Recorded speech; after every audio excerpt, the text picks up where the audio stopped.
I think Pakistan is not going to down the drain. There are three scenarios. One is political, second is economical, third is social. If you think political, the democracy will improving day by day. If you think governance, rule and you may see rule of law is strengthening day by day. The rate of government is increasing. You may, the recent example is the issue of helmet in law. और उसके बाद अगर economical situation में देखें तो उसमें जो GDP है वो पाकिस्तान का इम्प्रूव हो रहा है ओवरऑल। उसके साथ जो माइक्रो इकोनॉमिक्स है उसमें भी पाकिस्तान आगे बढ़ रहा है। अब आगे सोशल आ जाता है, उसमें हेल्थ को देख लें तो उसमें हेल्थ में भी इम्प्रूवमेंट्स आ रही हैं। और दूसरी इसकी सब डायमेंशन बन सकती है एजुकेशन, इसमें भी रोज़ बरोज़ इम्प्रूवमेंट्स आ रही हैं। तो मेरा कंक्लूजन ये है कि Pakistan is not going down the drain but it is going up the drain. Okay, good. And you are also going to support it? Exactly, yes, yeah. International image को मैंने लूँगा कि इंटरनेशनल इमेज में पाकिस्तान बेहतर जा रहा है, सिक्योरिटी पॉइंट ऑफ व्यू से पाकिस्तान बेहतर जा रहा है, कॉपरेशन अच्छी कर रहा है और एक मतलब ओवरऑल इमेज काफ़ी बेहतर जा रहा है पाकिस्तान का। Okay. क्योंकि मैम हम डील कर रहे हैं एक नेशन को, और नेशन एक या 10 दिन में या एक डेकेड में या 20 साल में नहीं बनती, इसको टाइम लगता है। जैसे यूएसए है, उसने भी अपनी इंडिपेंडेंस हासिल की ब्रिटिश से लाकर, लेकिन उसने अपनी डायरेक्शन सेट की। जैसे हमने बहुत सारे ब्लंडर्स किए, सबसे पहले हमने ब्लंडर किया कोल्ड वॉर के अंदर, अयूब खान ने सपोर्ट किया अमेरिका को, जबकि उधर जंग हुई तो अमेरिका ने न्यूट्रल स्टेट रही और शुरू की जितनी भी वार थी उसके अंदर उसने पार्ट नहीं लिया, जैसे वर्ल्ड वार 1 थी, ठीक है। दूसरे नंबर पे हमें डायरेक्शन जो चाहिए है वो एक नेशन की डिफाइन करती है एक बेसिक बिल्डिंग को, और बेसिक बिल्डिंग एक नेशन का होता है एक कॉमन पर्सन, और हमें असल में एड्रेस करना है कॉमन पर्सन को, और उसके लिए हमें ये तीनों sphere talking about human development index. Yes, okay, ठीक है। और हमें उसको एजुकेट करना है इन तीनों चीज़ों में, कैसे वो अपना कंट्रीब्यूट पेश कर सकते हैं पॉलिटिकल सिनेरियो में, इकोनॉमिक्स में और सोशली। ये बिल्कुल भी नहीं है कि हम किसी एक फ्रेज को दूसरे के ऊपर इंटीग्रेट कर दें और कहें कि ये पॉलिटिकली सही होगा तो बाकी हमें हर डायरेक्शन में मूव करना है, लेकिन इक्वल फोर्स के साथ। Okay, sounds good. अच्छा जी, और एनीवन? जी आप सर। माइनॉरिटी राइट्स को देख लिया, बहुत बुरा हाल है। जेंडर गैप को देख लिया, बहुत बुरा हाल है। इन्फ्लेशन को देख लिया, सर्कुलर डेट को देख लिया, बहुत ही बुरा हाल है। हर तरह से बुरा ही हाल है। लेकिन मैम डिपेंड ऑन अब सवाल ये है कि Pakistan is going down the drain, लेकिन पेपर पे आपने क्या करना है? सवाल ये बात नहीं कर रहे आपके साथ। ओके, ठीक है, okay, the point is right कि हम it's a matter of perception. Pakistan, हमें वैसे हम सबको लगता है यही है कि पाकिस्तान का कुछ नहीं हो सकता, we are this country is messed up, कोई इसको बचाने वाला नहीं है, कोई पुरसाने हाल नहीं है, तब्दीली नहीं आई है, ठीक है, तब्दीली आई है, रिप्रेजेंटेशन है, दैट इज ट्रू। अच्छा, जब हमारे सामने एस्से का पेपर आता है ना और उसने हमें 8 टॉपिक्स दिए होते हैं, वैसे तो हर टॉपिक ही आपको मार्जिन देता है कि आप उससे एग्री करें या डिसएग्री करें, ठीक है। मगर जब आपके सामने सवाल होता है तो वो ज्यादा स्पेसिफिक हो जाता है, because it's a question and now you have to decide कि एग्री करना है या डिसएग्री करना है। This is a common perception about Pakistan कि पाकिस्तान में कुछ नहीं हो सकता, ठीक है। आप जो भी समझते हैं as a person that is different, मगर आप अगर ब्यूरोक्रेसी का पार्ट बनने वाले हैं और आप किसी ऐसे इम्तिहान में जाके बैठने वाले हैं जहां पे आपको टेस्ट किया जा रहा है आपके पॉजिटिव होने को, ठीक है, आपके ऑप्टिमिस्टिक होने को, so actually you have to disagree with anything that says that Pakistan can't change, Pakistan can't improve, ठीक है।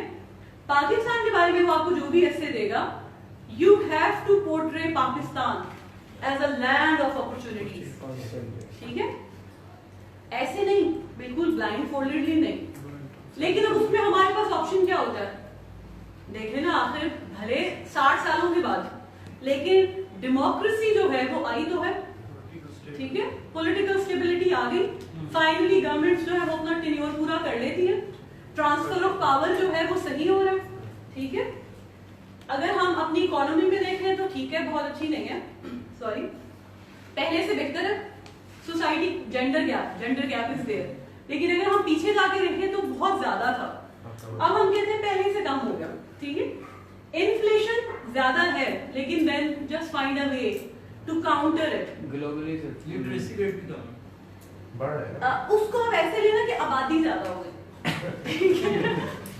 कुछ you have to find a way to justify it, ठीक है। दूसरी बात ये कि जब हम किसी भी टॉपिक को डिस्कस करने लगते हैं, कोई भी हमारे सामने टॉपिक आता है, हमारे जो भी टॉपिक दिया होता है जो आप सिलेक्ट करते हैं, आप डिसाइड करते हैं कि आपने उसे सपोर्ट करना है या अपोज करना है।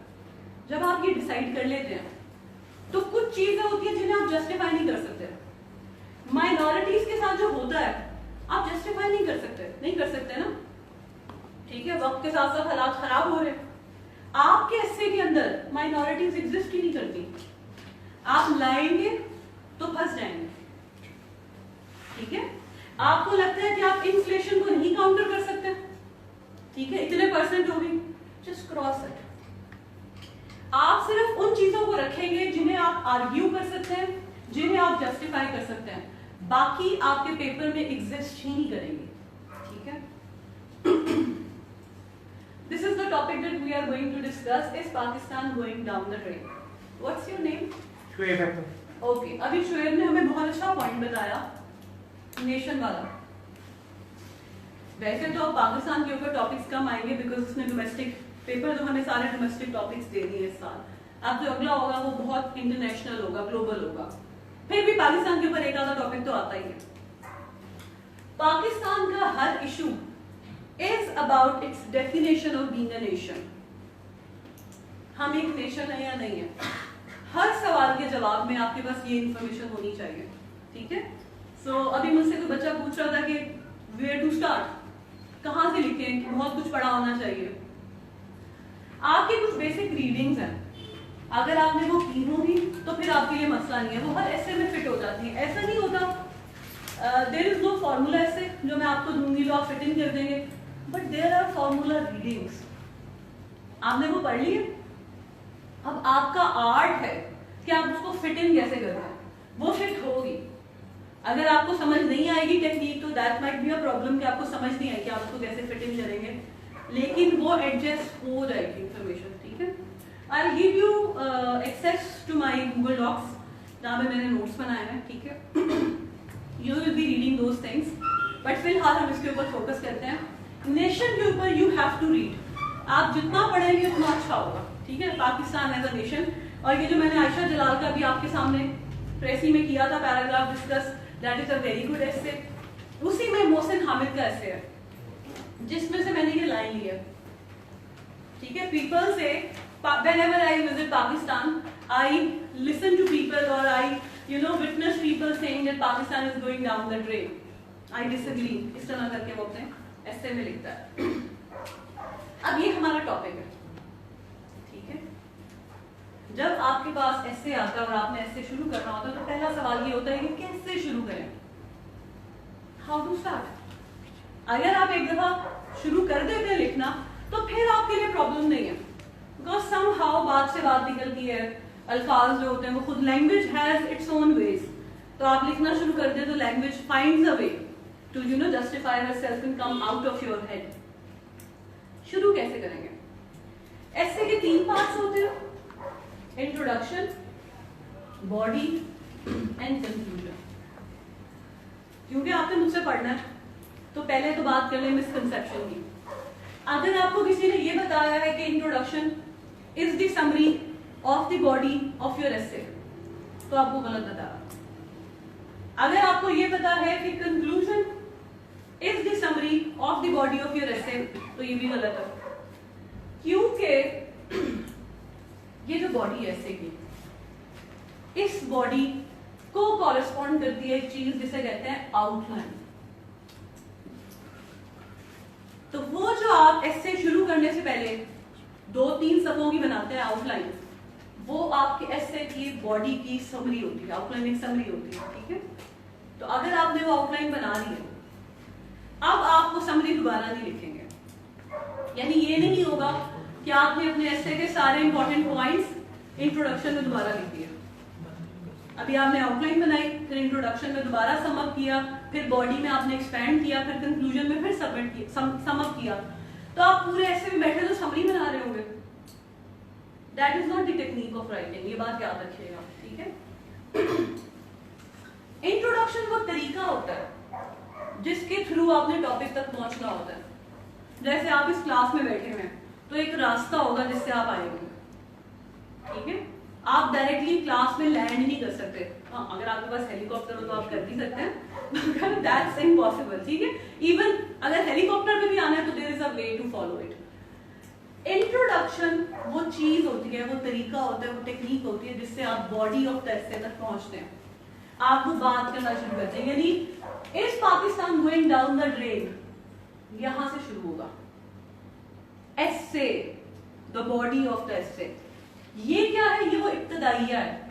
बात कैसे शुरू करते हैं? जैसे मैं यहाँ पे खड़ी हूँ, मैंने आपसे कहा आज की क्लास में हम ऐसे डिस्कस करेंगे, ठीक है। Now this is an introduction. आप इंट्रोड्यूस करवा रहे होते हैं। अब इंट्रोड्यूस करवाने के 3 तरीके होते हैं। आप टेक्निक के साथ चलेंगे तो आपकी जिंदगी आसान हो जाएगी, ठीक है। Attention catch up, thesis statement, review. ये थीसिस स्टेटमेंट क्या होती है? थीसिस स्टेटमेंट वही होती है जिसे पैराग्राफ में हम टॉपिक सेंटेंस कहते हैं। मरकजी ख्याल, आपके एसे का मरकजी ख्याल क्या है? पाकिस्तान खत्म होने वाला है, तबाह हो जाएगा, is going down the drain. Do you believe in it? आप इसको सपोर्ट करते हैं, आप इसको अपोज करते हैं। अगर आप इसे सपोर्ट करते हैं तो किस बुनियाद पर सपोर्ट करते हैं? आप कहते हैं कि things are better than they were used to be. अगर हम देखते हैं, लोगों की हालात को देखते हैं, इकोनॉमी को देखते हैं, इंफ्रास्ट्रक्चर को देखते हैं, लॉ एंड ऑर्डर को देखते हैं, एवरीथिंग इज बेटर। अजान का वेट करो।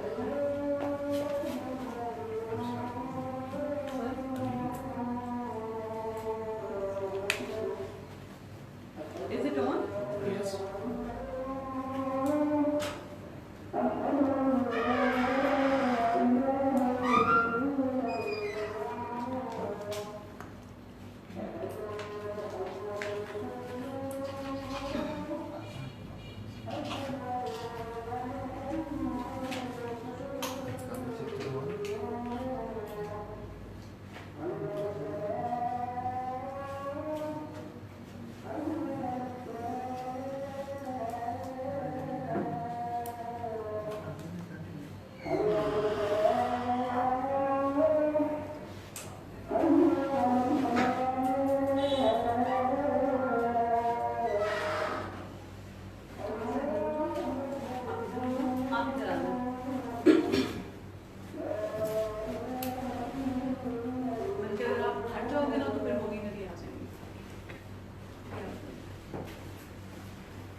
थीसिस स्टेटमेंट आपके एसे का मरकजी ख्याल है। पहली बात तो ये कि do you agree with something और डू यू डिसएग्री, ये बुनियादी बात है। हो सकता है उसने क्वेश्चन ना दिया हो, उसने आपको एक पॉजिटिव स्टेटमेंट दी है, वो आपसे कहता है Pakistan is going down the drain. जरूरी नहीं कि सवाल पूछेगा तो आपने डिसएग्री करना है, सवाल नहीं पूछा तो आप एग्री कर जाएंगे, ठीक है। That is totally up to you. पहले तो आप ये डिसाइड करें कि इसको सपोर्ट करना है या अपोज करना है। You are not suppose to rewrite it. Rewrite नहीं करना होता थीसिस स्टेटमेंट में। आपने ये बताना है कि भाई पाकिस्तान में हालात बेहतर हो रहे हैं, कौन से पैरामीटर्स हैं जिससे आप ये हिसाब लगाते हैं कि वो बेहतर हो रहे हैं। हो सकता है कि आपके पास बहुत बड़े बड़े आइडियाज हो या आपके पास बहुत बड़ी बड़ी फील्ड्स हो। जैसे आप कहते हैं कि भाई the political, economic, social conditions in Pakistan are improving, ठीक है। So Pakistan is not going down the drain. आपने कुछ चीजों के ऊपर फोकस कर लिया। हो सकता है कि आप बहुत स्पेसिफिक हो जाएं आप कहें कि भाई ह्यूमन डेवलपमेंट इंडेक्स बेहतर हुआ है पाकिस्तान में, जेंडर गैप जो है वो कम हुआ है, लॉ एंड ऑर्डर की सिचुएशन बेहतर हुई है, टेररिज्म को कंट्रोल किया गया, ठीक है, डेमोक्रेसी जो है वो स्टेबल हो गई है। आपने हिंट देनी है कि आप इसके साथ एग्री कर रहे हैं तो किन बातों की वजह से कर रहे हैं। डिसएग्री को तो कैंसिल कर दें। You are suppose to be very optimistic in your essay paper. Disagree आप नहीं करेंगे। अगर आप डिसएग्री करेंगे तो आपने फेल होना है। हमने ये देखना है कि पास होके आपने कितना आगे जाना है, यानी अप्रोच के हिसाब से पास होना है और फिर लैंग्वेज में भी पास होना है, ठीक है। ये आपका मरकजी ख्याल है, ठीक है। अटेंशन कैचर वो चीज है जिससे आपने अपनी बात शुरू करनी है।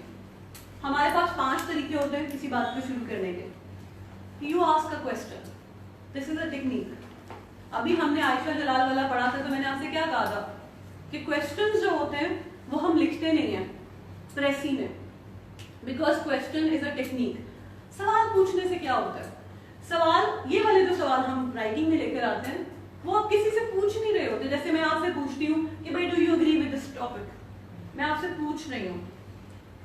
राइटिंग के अंदर जो क्वेश्चन होता है उसे कहते हैं rhetorical question.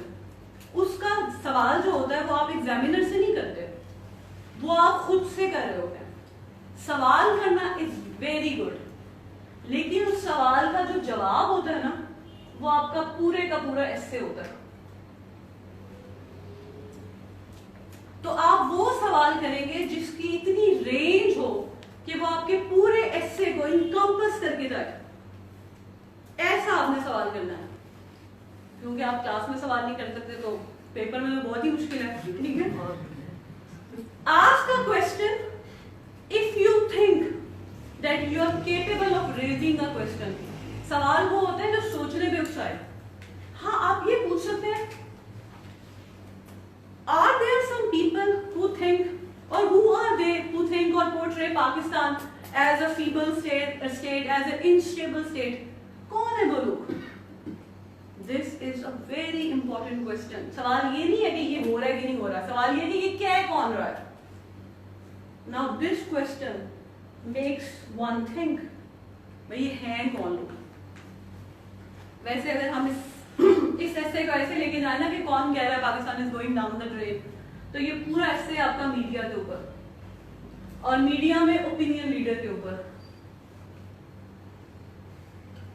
that there is a propaganda against Pakistan on electronic media that is portraying Pakistan as a hopeless state. ठीक है, so that's a propaganda. This whole essay could be, handled from this perspective. हम अभी इसमें नहीं जा रहे। Media को specific करेंगे, इंटरनेशनल मीडिया, फॉरेन मीडिया या local media. Okay, that depends. पहली बात तो ये कि अगर हम इंटरनेशनल मीडिया के ऊपर जाएं तो उसमें भी हम बात कर सकते हैं, लेकिन कहीं ऐसा तो नहीं है वो पैरानॉइड स्टार कि आपको लगता है कि सारी दुनिया आपकी दुश्मन है और आपने कुछ नहीं किया। उसमें प्रॉब्लम पता है क्या होगी उस सोच के साथ? उस सोच का कहीं जाके उसको तार मिलता है इस बात के साथ जो जहाद वाली और वॉर ऑन टेरर वाली बात है, ठीक है। मतलब एक तरफ टेररिस्ट है और एक तरफ वॉर ऑन टेररिज्म है। अब उसमें प्रॉब्लम क्या होती है? अगर आपको लगता है कि हमारे खिलाफ प्रोपेगेंडा है, उसको जवाब में जो आप करते हैं वो टेररिज्म होता है। So he is taking that approach. आप इंटरनेशनल मीडिया को ला सकते हैं, लेकिन वहां पे जहां पे इंटरनेशनल मीडिया बाइस्ड हो, ठीक है। लेकिन उस एग्जाम्पल को ढूंढने से पहले आप इस चीज को इजीली क्रिटिसाइज कर सकते हैं, that is media. Safely, play it safe in your paper. आप मीडिया को क्रिटिसाइज करें, यू आर सेफ। आप इस्टेब्लिशमेंट को लाएंगे, आप आर्मी को लाएंगे, तो आप पेपर में भी, ठीक है। ओह, वीडियो में अच्छा जी, ओके। कोटेशन, हमारे पास दूसरा अटेंशन कैचर की टेक्निक होती है कोटेशन। बहुत सारे बच्चों को लगता है कि हम अपना ऐसे कोटेशन से शुरू कर सकते हैं। आपकी मेमोरी जितनी मर्जी अच्छी हो, मेरे हिसाब से as a teacher it's impossible कि आपके पास पेपर में ऐसी एक्यूरेट कोटेशन हो कि वो फिट होके बैठे। और अगर आपको ये लगता है कि पेपर में बैठ के आप रसल बन जाएंगे, आप अपनी कोट्स बनाएंगे, so that is not going to work, ठीक है। तीसरी बात ये कि ये ऑलरेडी एक कोट है, एक स्टेटमेंट है, इसको जस्टिफाई करने के लिए आप एक और स्टेटमेंट नहीं ला सकते अनलेस कि वो बिल्कुल ऐसी हो। आपके पास कोई एग्जैक्ट बात हो ना जो किसी बंदे ने कही हो, जैसे कि सवाल हो is democracy the best revenge.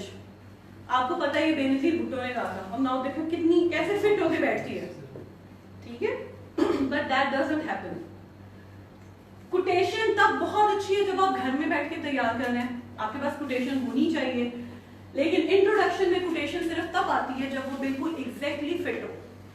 दूसरा तरीका ये होता है कि आप अल्फाज ना लेकर आए, आप किसी इंसान को कोट करते हैं, किसी किताब को कोट करते हैं, आपको एग्जैक्ट वर्ड्स नहीं याद, लेकिन आपको पता है कि के अजीज ने मेकिंग ऑफ पाकिस्तान में ये सवाल उठाया है, समथिंग लाइक दैट, कि पाकिस्तान में हर मसले की जड़, फसाद की जड़, बोन ऑफ कंटेंशन जो है वो हमारा आइडिया ऑफ नेशन है, ठीक है।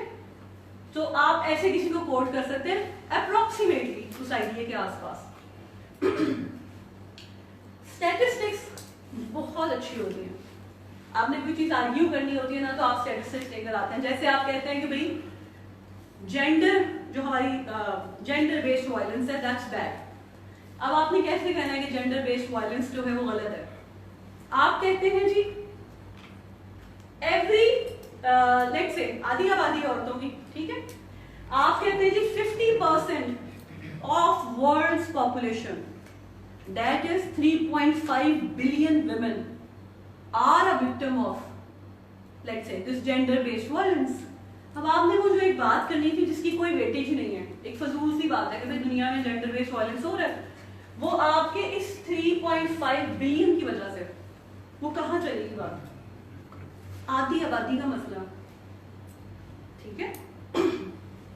स्टैटिस्टिक्स बहुत अच्छे होते हैं, ठीक है। स्टैटिस्टिक्स से जो आप ऐसे शुरू करते हैं वो होता है प्रॉब्लम ऐसे। आपको एक प्रॉब्लम दी गई है, डैम की प्रॉब्लम हो सकती है, आपको वाटर क्राइसिस दे दिया वो प्रॉब्लम हो सकती है, creation of new province problem हो सकती है। हाँ, अगर उसने आपको प्रोवर्बियल ऐसे दिया, प्रोवर्बियल ऐसे क्या होता है? Most of us are not living our dreams but our fears, ठीक है, यानी हम अपने खौफ में जिंदा हैं, जो हमें खौफ होते हैं। इसका जो इंट्रोडक्शन है वो आप स्टैटिस्टिक्स से नहीं दे सकते, आपके पास कोई स्टैटिस्टिक्स होंगी नहीं ना कि हम में से कितने % लोग हैं जो अपने एम्बिशन को फॉलो नहीं करते, ठीक है। स्टैटिस्टिक्स एक खास किस्म के ऐसे में फिट इन होती है। सपोजिशन ये होती है कि आपने अस्यूम कर लिया कुछ, ये आपके तब काम आती है जब आपका टॉपिक फ्यूचर के बारे में होता है। You are talking about global warming, perceive करें, सपोज करें कि जितने ग्लेशियर्स हैं वो मेल्ट हो जाए, we can't even imagine that, just imagine थोड़े से ग्लेशियर्स मेल्ट होते हैं, देन देयर आर फ्लड्स, ठीक है। अगर ग्लेशियर्स आधे भी मेल्ट हो, आधे भी even, then it's huge. Glaciers melt हो जाए तो हम कहाँ जाएंगे? हम होंगे ही नहीं, खत्म हो गया। जब आपके पास कोई ऐसा ऐसे होता है जिसमें वो फ्यूचर के अलार्म की बात करता है, तो एक्सट्रीम पे जाके, वर्स्ट पॉसिबल सिनेरियो में जाके सोचे, आपके जहन में जो भी बात आती है उसे कोट करना, ठीक है।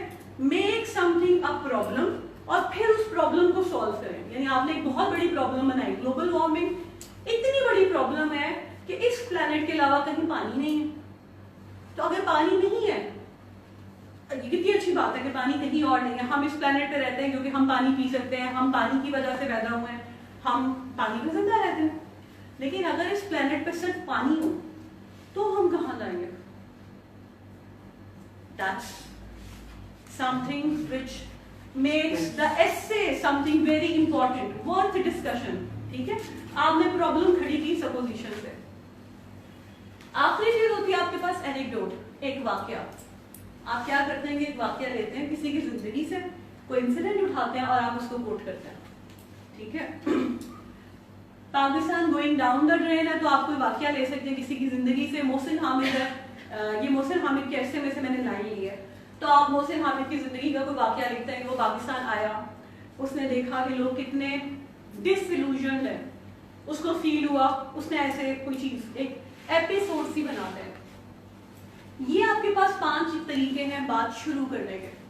आपके सामने टॉपिक आए, आप सोचे कि टॉपिक क्या है, आपके पास ये टॉपिक है, इस Pakistan going down the drain, आप इसको रखें, सोचें। आप सवाल भी कर सकते हैं, आपके पास कोटेशन नहीं है, कोटेशन को क्रॉस कर दें, ठीक है, आपको कोटेशन नहीं मिलेगी। कोटेशन बहुत अच्छी होती है जब आपने कंक्लूजन के बाद एक आखिर में ना एक डायरेक्शन देनी होती है, आखिर में आप प्रिडिक्शन करते हैं, उसके लिए बहुत अच्छा होता है कि एंड में आपके पास एक अदर कोटेशन पड़ी हो। जैसे जैसे बच्चे एस्से में आगे जाते हैं ना, उनके पास मटेरियल खत्म हो जाता है, और जब वो अपने एस्से को वाइंड अप करते हैं तो दे आर ड्रेन्ड, ठीक है, उस वक्त आपके पास कोई मटेरियल नहीं होता। If you have a quote वो होनी चाहिए जो ऑप्टिमिस्टिक हो, उस कोट को बचा के रखें अपने कंक्लूजन के लिए, that will give a very positive impression. तो हो सकता है अगर एग्जामिनर 19-20 हो तो वो आपको 40-45 कर दे, ठीक है। अच्छा जी, अटेंशन कैचर से हम पहुंचते हैं थीसिस स्टेटमेंट के ऊपर। तो आप ये कहते हैं कि भाई ये कौन से लोग हैं? पाकिस्तान में हर बंदा ये कह रहा है कि पाकिस्तान जो है is going down the drain, ठीक है, हर बंदा कह रहा है, हर बंदे की जबान पे ये। तो ये कैसे, हर बंदे को ये कैसे इंप्रेशन मिला कि पाकिस्तान का कुछ नहीं हो सकता? तो कौन सा ऐसा हमारे पास मीडियम है जो मैसेज को अप्रोच करता है? हर बंदे की अप्रोच में, I am not talking about social media. Social media पढ़े लिखे लोगों तक है, ठीक है, सोशल मीडिया शहरों तक है, लेकिन हर बंदे के पास हर घर में, ज्यादातर घरों में कौन सी चीज है जिसकी अप्रोच है? कौन सा वो मीडियम है जो हर घर में मौजूद है? अखबार भी नहीं है वो, टीवी क्या कहता है पाकिस्तान के बारे में? कौन कहता है कि Pakistan is going down the drain, ठीक है। इससे आप आते हैं अपने थीसिस स्टेटमेंट के ऊपर कि अब हर बंदा अगर ये कह रहा है तो इसलिए कह रहा है कि there are some people who are saying this, which brings me to opinion leaders. वो जो आपकी प्रीवियस नॉलेज है ना, जो आप प्रेसी में सोच रहे थे शो ऑफ करने के लिए, हो सकता है आपको ख्याल है ट्रांसलेशन में कि मैं अपनी प्रीवियस नॉलेज शेयर करता हूँ, वो प्रीवियस नॉलेज आपको एस्से के पेपर में चाहिए। पढ़ा होगा तो लिखेंगे। ओपिनियन लीडर्स क्या होते हैं? जिनका एक ओपिनियन होता है, एक खास अप्रोच होती है, उनके फॉलोअर्स होते हैं। So let's say I support a certain party, अगर if I am in Pakistan, I will follow that host or anchor who is supporting that party. ऐसा ही होता है। तो हम क्या देखते हैं पाकिस्तान में? ऑडियंस डिवाइड है। वो लोग हैं जो जियो देखते हैं, वो लोग हैं जो ARY देखते हैं, वो लोग हैं जो मुबश्शिर लुकमान को देखते हैं, और वो हैं जो जावेद चौधरी को देखते हैं। So is there a truth? कोई सच होता है? There is falsification, made up facts हैं जो इतने रिपीट किए जाते हैं कि वो ट्रूथ बन जाते हैं, ठीक है। ओपिनियन लीडर्स ओपिनियन को लीड करते हैं, तो हम अपने अपने ओपिनियन के मुताबिक एडजस्ट हो जाते हैं, वो हमारी ही जहालत को रीइंफोर्स करते हैं, ठीक है। हमें कुछ नया नहीं मिलता, हमें ये पता चलता है कि हम जो भी किसी पार्टी के बारे में सोच रहे हैं वो सही सोच रहे हैं, और फिर हम अपनी मर्जी के मुताबिक वो चैनल लगाते हैं जो वो चीजें दिखा रहा हो जो आपको और मुझे सूट करती हैं, ठीक है। हमने इसको मीडिया के पर्सपेक्टिव से ले लिया। अगर हम इसे मीडिया के पर्सपेक्टिव से नहीं लेते तो हम एक सिंपल चीज लेकर आते हैं कि पाकिस्तान में लोगों की कंडीशन आज कैसी है और पहले कैसी थी। अगर हम पॉवर्टी की बात करते हैं तो पॉवर्टी लाइन से नीचे पहले कितने लोग थे और अब कितने हैं? अब हालात बेहतर हैं, ठीक है। हमने अपनी बहुत सारी प्रॉब्लम्स जो हैं उनको टैकल कर लिया है, हमने एजुकेशन को बेहतर कर लिया है, प्राइमरी एजुकेशन में बहुत सारे रिफॉर्म्स हैं, ठीक है। इवन हमारा जो सिलेबस है हम उसको भी यूनिफॉर्म करने, वो वाला यूनिफॉर्म नहीं जिसके बारे में इमरान खान बात कर रहा है, एक्चुअली तो उसको यूनिफॉर्म एजुकेशन, ठीक है, उसकी ट्रू स्पिरिट में हमने लैंग्वेज चेंज कर दी है। हमने कोशिश की है कि पब्लिक और प्राइवेट सेक्टर के दरमियान में जो फासला है उसको ब्रिज किया जाए, ठीक है। हम जेंडर पे ला सकते हैं, ये सारी चीजें थोड़ी थोड़ी मेंशन करके हम थीसिस स्टेटमेंट बनाएंगे जो कि एक शॉर्ट पैराग्राफ होगा। Can you give me some water?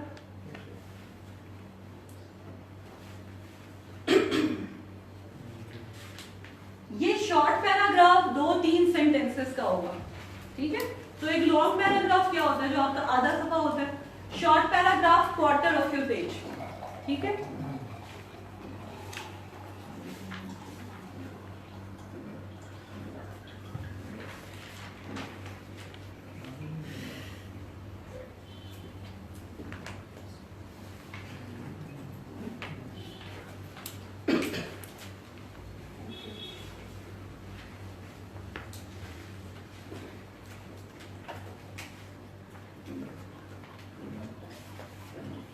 Paragraph तो नहीं मैडम, इसको सेंटेंस ही कहेंगे, 2 या 3 सेंटेंस में कंप्लीट करेगा thesis statement. That's like a short paragraph. क्योंकि इंट्रो का एक ही पैराग्राफ बनता है ना इसको। नहीं, अच्छा एक सेकेंड, ऐसा नहीं होता। राइटिंग जो होती है ना, इट्स वेरी फ्लेक्सिबल। तो राइटिंग में ऐसा नहीं होता कि ये टेबल है ना तो इसकी 4 टांगें ही होंगी। राइटिंग ऐसी नहीं है। इंट्रोडक्शन एक पैराग्राफ होता है। इंट्रोडक्शन 4 पैराग्राफ्स भी हो सकते हैं, डिपेंड करता है कि आपके पास मटेरियल कितना है। इंट्रोडक्शन 1 सफ़ा भी हो सकता है, ठीक है। इंट्रोडक्शन 4 सफ़े भी हो सकते हैं, 10 सफ़े भी हो सकते हैं। दैट टोटली डिपेंड्स कि आपका इंट्रोडक्शन क्या है, ठीक है। So that varies. जब हम CSS में कर रहे होते हैं तो हम कहते हैं लेट्स प्ले इट सेफ, लेकिन फिर भी उसका मतलब ये नहीं कि एक पैराग्राफ नेसेसरली एक पैराग्राफ होगा। हो सकता है आपके पास अटेंशन कैचर में ज़्यादा बातें हो करने के लिए, आपके पास बहुत सारी स्टैटिस्टिक्स हों, आप इंट्रोडक्शन में बहुत अच्छा इंप्रेशन देना चाहते हैं, आप उन स्टैटिस्टिक्स को एक्सपैंड करेंगे बॉडी के अंदर, लेकिन आपके पास डिफरेंट फील्ड से आपके पास स्टैटिस्टिक्स है। लेट्स से वाटर है, आप बताते हैं कि दुनिया में एक प्लैनेट है जिसपे पानी है, ठीक है। एक गैलेक्सी है जिसमें पानी, एक प्लैनेट पे पानी है। उस प्लैनेट पे कितने % पानी है? उतने % पानी में से कितना पानी ड्रिंकिंग वाटर है? आपका मेरा मसला सी वाटर नहीं है। तो अगर प्लैनेट अर्थ ब्लू नजर आता है, that's not because of the drinking water. ये आपकी स्टैटिस्टिक्स है। अब उसके ऊपर ड्रिंकिंग वाटर कितना है? वो ड्रिंकिंग वाटर जो है वो कहाँ मतलब हमारे लिए बीइंग लिविंग बीइंग्स, हमारे लिए वो पानी कितना इंपॉर्टेंट है? Because that is a part of our body. तो बॉडी में कितने % पानी है? तो बॉडी में खून है, खून में कितने % पानी है? सो अब ये स्टैटिस्टिक लिखते लिखते अगर मैं ये लिख रही हूँ because I am a writer, so मैं तो 2 सफ़े लगा दूंगी, स्पेस भी तो कवर करनी है ना। फिर आप जाहिर बात है गैलेक्सी से प्लैनेट पे, प्लैनेट से आप ह्यूमन एग्जिस्टेंस पे आए और फिर आपने उसको ह्यूमन एग्जिस्टेंस को देखा। प्लैनेट से आप ड्रिंकिंग वाटर पे आए, ड्रिंकिंग वाटर से आप ह्यूमन बॉडी पे आए। तो ये 2 पैराग्राफ्स तो एटलीस्ट बनेंगे, ठीक है। हो सकता है कि थीसिस स्टेटमेंट आपके अटेंशन कैचर के साथ लगी हो पैराग्राफ के अंदर, हो सकता है वो लगा है। That's very flexible। राइटिंग बहुत फ्लेक्सिबल होती है। राइटिंग में ऐसे नहीं होता कि इतने आपने क्वेश्चन लिखे हैं, ठीक है। थीसिस स्टेटमेंट उसके साथ भी लगी हो सकती है, अलग भी लिखी हो सकती है। प्रीव्यू आपके एसे का एक रोड मैप होता है। जैसे आउटलाइन थी ना, आउटलाइन में आपने हर बात लिखी है। आप जो भी 35-40 पॉइंट्स डिस्कस करने वाले हैं वो आपकी आउटलाइन में है, लेकिन उनमें से मोस्ट इंपॉर्टेंट चीजें क्या है, वो स्टेजेस क्या है। लेट्स से वाटर क्राइसिस है, तो वाटर के क्राइसिस बनने की स्टेजेस है। पाकिस्तान बना, यहाँ तो आपने बात शुरू कर दी, तब तो पानी का मसला नहीं था। मसला कब बना, मसले का सोल्यूशन कब मिला, वो सोल्यूशन का प्रॉब्लम बना, और आज क्या होगा। तो आप उसको स्टेजेस में उसको डिस्कस करने वाले हैं। That's your preview. ये प्रीव्यू एक लाइन का भी हो सकता है, एक शॉर्ट पैराग्राफ भी हो सकता है, ये दोनों इकट्ठे भी आ सकते हैं। That's very flexible. डिपेंड ये करेगा कि आपके पास इंफॉर्मेशन कितनी है और उसके बाद आपका writing style. Can you right, यानी ये नहीं कि 3000 वर्ड्स वहां पे पेपर पे फेंक के आ गए। They should make sense. essay is about making sense of a concept। तो वो आप सेंस कैसे बनाएंगे? हो सकता है आपके पास ज्यादा मटेरियल नहीं हो। इवन जो रजी आपकी साहब का तरीका है वो ये है कि आप थीसिस स्टेटमेंट से डायरेक्ट शुरू करें। ऐसे आप डायरेक्ट शुरू करते हैं, आप कहते हैं जी ये है, ऐसा नहीं है, मैं ऐसे ऐसे बताऊंगा, आप चल पड़े। इवन दैट इज पॉसिबल, ठीक है।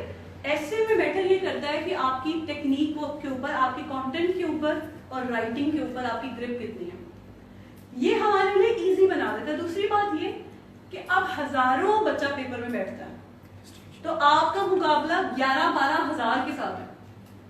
तो how would you make your essay better than others essay? That is a question, ठीक है। आपकी जितनी अच्छी तैयारी होगी, कंटेंट जितना स्ट्रांग होगा, एक्सप्रेशन जितना मैच्योर होगा, आप उतने सेफ होंगे, ठीक है। एंड ऑनेस्टली मैं बहुत सारे बच्चों का काम चेक करती हूँ। अब मुझे इन थोड़े से सालों के बाद रियलाइज होता है कि आप मतलब आप पढ़ के तो बता ही देते हैं कि ये बच्चा पास है या फेल है, लेकिन इतना फर्क होता है। जो रेस में भागने वाला घोड़ा होता है ना और जो ऐसे ही जा रहा होता है, उन दोनों में जमीन आसमान का फर्क होता है।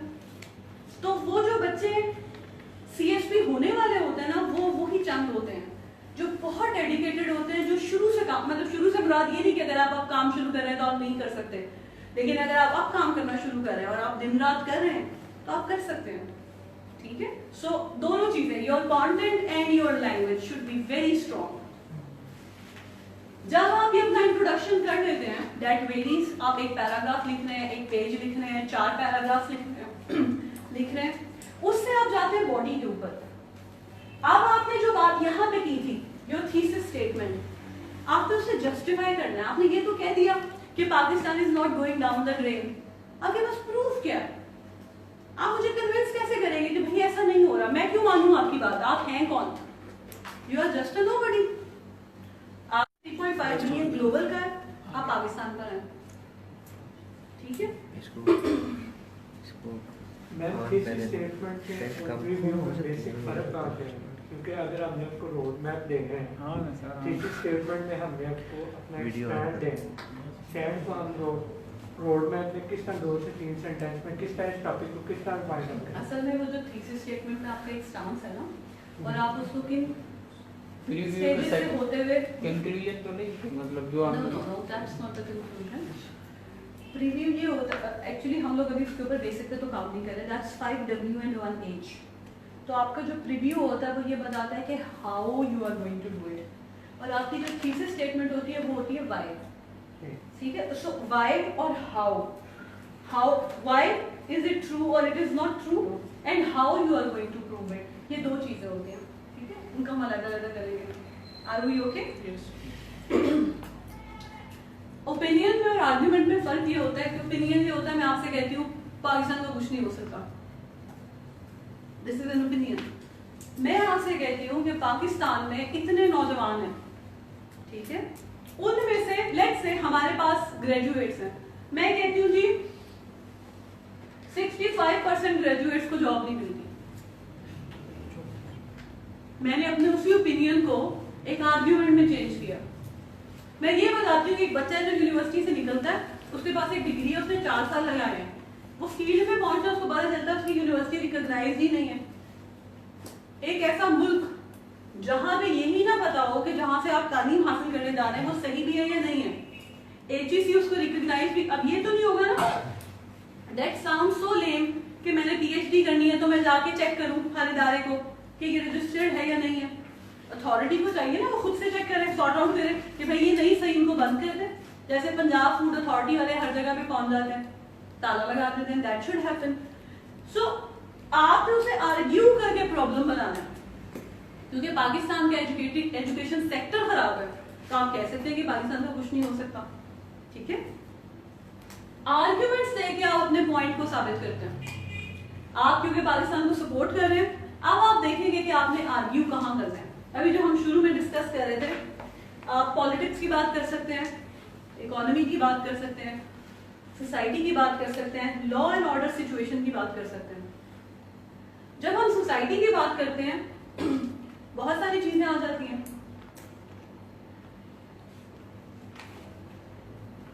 अगर हम खाली जेंडर की बात करें तो जेंडर डिस्क्रिमिनेशन में हमारे पास एक तरफ तो होती हैं औरतें, एक तरफ है हमारे पास ट्रांसजेंडर्स। हो सकता है आपके पर्सनल व्यूज जो भी हो, लेकिन एक मुआशरे की तरक्की जो होती है ना, वो डिपेंड करती है कि वो इंसान को कितना इंसान समझती है। Like you said, human development index. तो आखिर इतनी तरक्की तो हुई है ना कि हमने उन्हें इंसान समझना शुरू किया, सिटीजन समझना शुरू किया, उन्हें नेशनैलिटी दी है, उनका कोटा है। अगर उनका कोटा तो हमेशा से था, लेकिन उनको उस कोटे पे जॉब मिलना शुरू हुई है। हम उन्हें मीडिया में देखते हैं, so that's a development in itself. आपको वो पॉजिटिव चीजें ढूंढनी है। कितनी बड़ी मिसाल है, कोक स्टूडियो में 2 ट्रांसजेंडर्स ने गाया। आज से पहले तो कोक स्टूडियो बहुत लिबरल होगा, आज से पहले तो नहीं गाया था। That is in itself an evidence. आप आर्ग्यू करते हैं तो आप ऐसे ही मुख्तलिफ चीजों से जस्टिफाई करते हैं कि भाई हो क्या रहा है, ठीक है। आप अपने ओपिनियन को आर्ग्यूमेंट में चेंज करते हैं, और आप जितनी डेप्थ में जाते हैं उतनी डेप्थ से, आपकी डेप्थ से पता चलता है, आप जो बात कर रहे होते हैं कि आपने 2000 वर्ड्स किए, ठीक है, ये 2000 वर्ड्स आपने कैसे ऑर्गेनाइज करना है? जब आप उसको ऑर्गेनाइज नहीं करते तो एग्जामिनर कहता है कि ऐसे जो होता है ना वो इनकोहेरेंट है, it does not make sense. आपने उसको अजीब से डिसजॉइंटेड यूनिट्स होते हैं जो आपने साथ में जोड़े होते हैं, आपको समझ ही नहीं आता आपने क्या करना है। ऑर्गेनाइज करने के 4 तरीके होते हैं, general to specific. General to specific क्या होता है?